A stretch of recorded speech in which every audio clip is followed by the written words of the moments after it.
اعوذ باللہ من الشیطان الرجیم بسم اللہ الرحمن الرحیم۔ خواتین و حضرات، نالج فیکٹری میں خوش آمدید۔ ناظرین اکرام، مکہ المکرمہ میں موجود زمزم کے کنویں سے پانی نکلنے کا سلسلہ 5000 برس سے جاری ہے۔ تحقیقات سے پتہ چلا ہے کہ کوئی چشمہ 60-70 سال سے زیادہ عرصہ تک جاری نہیں رہ سکتا۔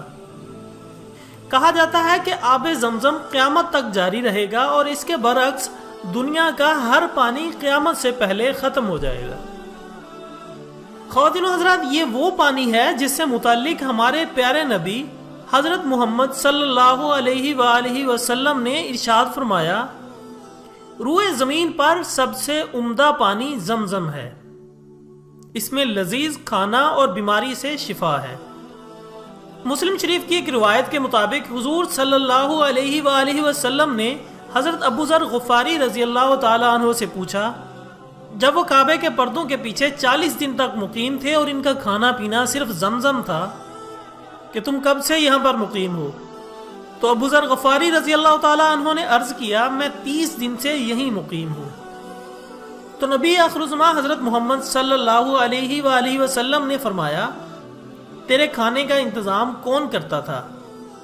تو انہوں نے عرض کیا، میرے پاس تو صرف زمزم ہی تھا، اسی کو پی کر میں موٹا ہو گیا اور میری ساری بھوک اور کمزوری ختم ہو گئی۔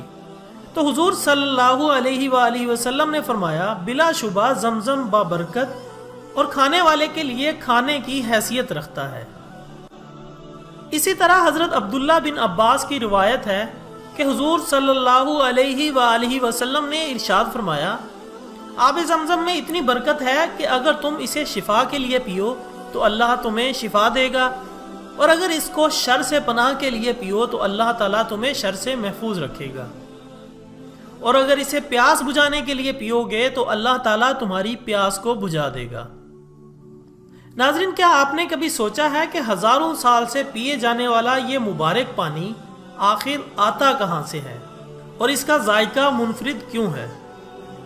اس ٹاپک پر مزید بات کرتے ہیں، لیکن پہلے میں نئے آنے والے تمام ساتھیوں سے گزارش کرتا ہوں کہ چینل کو سبسکرائب کر کے بیل آئیکن کو دبا دیں، یوں آپ کو ہماری ہر نئی ویڈیو کا نوٹیفیکیشن ملتا رہے گا۔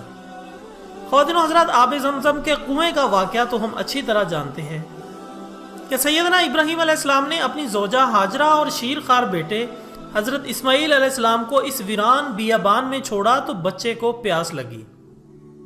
اس موقع پر ماں نے صفا مروہ کے درمیان بے قراری میں دوڑ لگائی اور اپنے رب سے دعا مانگی۔ اللہ رب العزت نے جبرائیل علیہ السلام کو بھیجا، جنہوں نے زمین اور پہاڑ کو اپنے پروں سے ضرب لگائی۔ اس ضرب کے نتیجے میں مکے کے پڑوس میں واقع پہاڑوں کے دامنوں میں شگاف پڑ گئے، ان میں پانی کا ایک بڑا ذخیرہ موجود تھا۔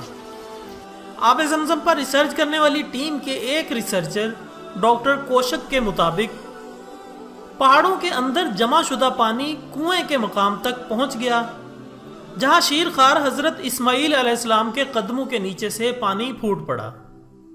یہ مقام خانہ کعبہ سے 21 میٹر کے فاصلے پر ہے۔ ریسرچ ٹیم کا کہنا ہے کہ یہ پانی حیران کن انداز میں چٹانوں کی 3 شگافوں کے ذریعے کنویں میں جمع ہوتا ہے، جو خانہ کعبہ کے نیچے صفا اور مروہ کی سمت پھیلی ہوئی ہیں۔ نبی آخر الزماں حضرت محمد صلی اللہ علیہ وآلہ وسلم فرماتے ہیں، اللہ اسماعیل پر رحمت نازل کرے، اگر وہ انہیں کچھ دیر وہاں چھوڑ دیتی تو ایک بڑا چشمہ نکلتا، یا آپ نے فرمایا کہ ایک معین دریا بہہ پڑتا۔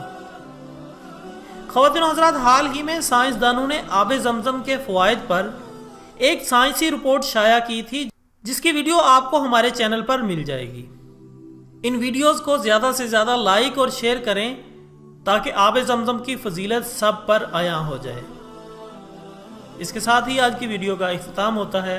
ایک نئی ویڈیو کے ساتھ دوبارہ ملتے ہیں، تب تک کے لیے اجازت دیجیے گا۔ اپنا، دوستوں، رشتہ داروں اور گرد و نواح کے تمام لوگوں کا بہت خیال رکھیے گا۔ اللہ حافظ۔